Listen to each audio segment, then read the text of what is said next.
that more than once. Welcome back. We are asking one question of Parshat Noach. Do we have the capacity to change the world? I'm welcoming my special and lovely guest today, Dr. Eliora, all the way from Jerusalem. Eliora, do we have the capacity to change the world? Well, I think so. The Parashat Noach is teaching us how, basically. So to remind us, Noach is the righteous of the time who has been chosen by God not to be destroyed, the only one, him and some part of his family. And he's commanded to build the ark.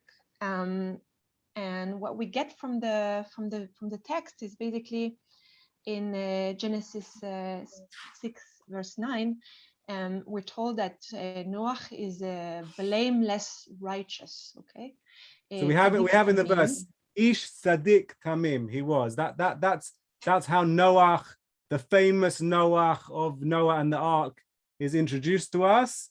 There are very few people in the Western world who don't know this story.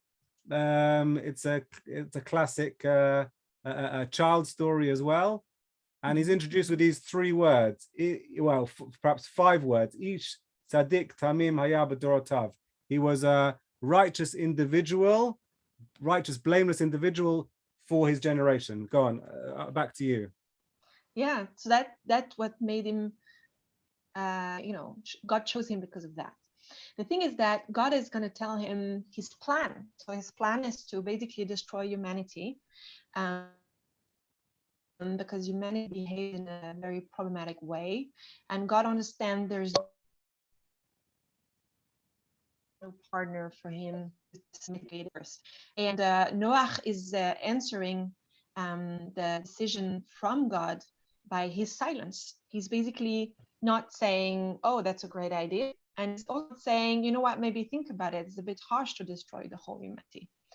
And his passiveness or silence is basically going to have an impact on how the Torah define him, because right after in verse 22, suddenly Noach is only a tzaddik. He's not a blameless tzaddik anymore.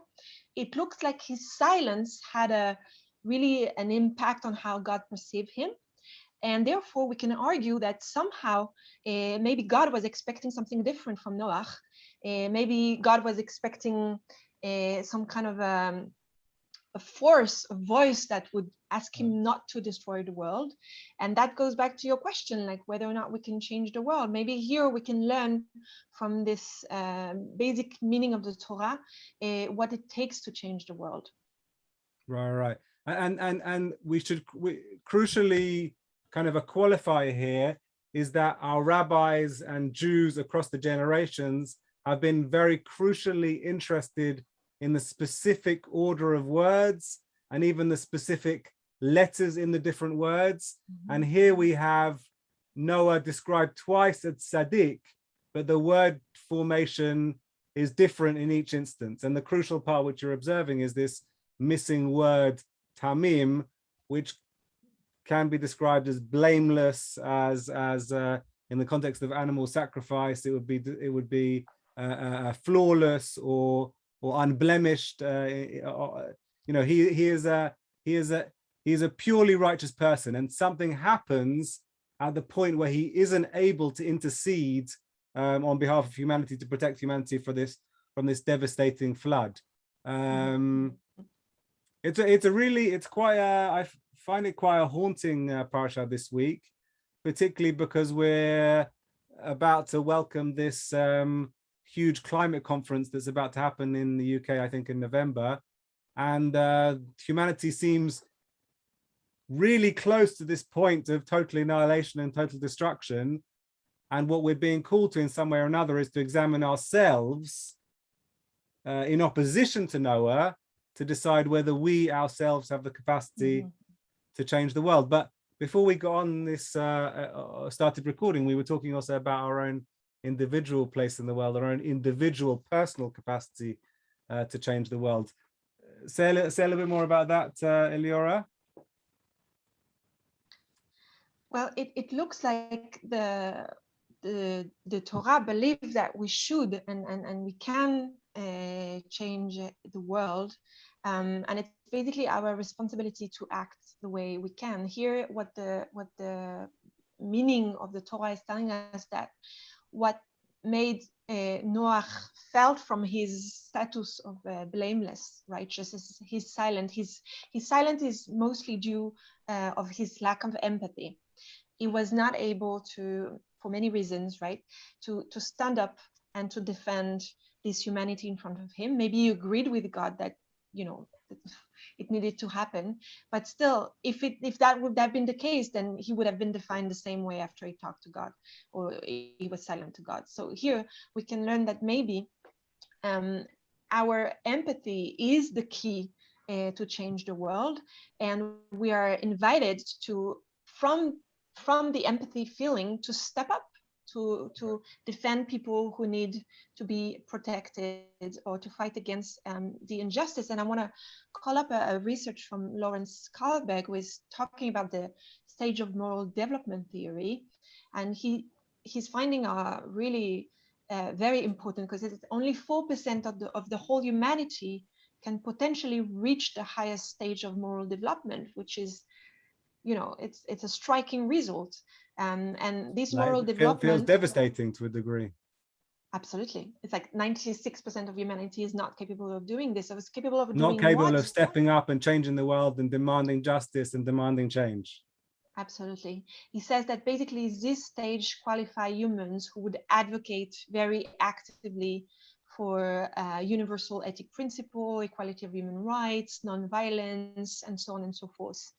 And this is also, I guess, by way of introduction, because we started off pretty fast. This is also your work. This is your PhD was in research in relation to how we communicate in relation, specifically how news was reported during the time of the Shoah and afterwards. And now you're a teacher at the Conservative Yeshiva, where we met more than 10 years ago as Havruta, as learning partners. And you're also a student at Beit Midrash Har El. I want to bring it back to kind of to challenge the story here. I want to bring it back a little bit to us, because I believe in some of the Torah that we've learned together most closely is the Torah of our own development. We were talking about the difference between our 10 or 15-year-olds ago selves and our now selves. We both, thank God, have family and partners, and that capacity to like really get out there and say the world needs to change. It's effed up. We need to see systemic change, break the system, down with the man. All of that kind of shifts as you get a little bit older. And I think you're absolutely right. I feel that call back to really be challenged in the fundamentals of what the world will be in this week of Parshat Noach. But I also want to permit for living a slightly quieter life and looking more inwards and protecting the family and community that I'm in right now. And that's a dichotomy, and that's a balance to be found in this week's Parsha. We're going to wrap up in the next couple of minutes, but I'd love to hear some more of your thoughts about what that balance might look like this week. Yeah, absolutely. No, it's something to be 18 and go to demonstration and dedicate your whole time to, fight violation of human rights and justice. And it's still very strong in me. But I had to find a way that could be practical in an everyday basic. So I found my way through basically teaching with enlightening people. This is how I teach transitional justice at Hebrew U, and this is how I teach Torah. I generally believe that our Torah is inviting us to step up and to really be a channel of empathy in the world, the empathy of God, the compassion, the chesed, rachamim, and we can basically leave the Torah the as mercy a tree of life. And the kindness of God that you're describing in Hebrew, chesed and rachamim. Go on. Absolutely, I truly believe that we can observe the mitzvot and we can be in strong bound relationship with God, and this can happen on an everyday basis, to bring a meal to someone who is mourning or someone is having a difficult time, or just pick up the phone for, a discussion, or just be there in a moment and be some kind of shlichim, envoys of a channel of compassion, empathy, and ask people to step up and explain to the world that we should be in the 4%. This is our job. And I know it's difficult, and it's not an easy life to be on that spot, right? But this is what we owe. We owe it to humanity, and we owe it to the world, and we owe it to God, and that's basically our job. You said something very beautiful, just to finish up, and then I'll give you the final word, is that God demands of us and God needs of us that opposition, that critical agitation. I think you described before we recorded. And that seems to be really important, that in the smallest way, even if we're not part of the 4%, in the smallest way, we have to ask fundamental questions of our existence, of our earth, and of our relationship with society, in order just to push the world in the right direction. The final words with you, Eliora. It's been a pleasure learning with you. Yeah, absolutely. I think, we have opportunity with prayer, with action, to call up to God and be like, hey, look, this is pretty hectic here, and we need change, and we need also, God need us as advocate for change, and to be some kind of reporters of what's going on there on every second basic. And this is what we're in this body and with this soul and present right now. And this is what we do.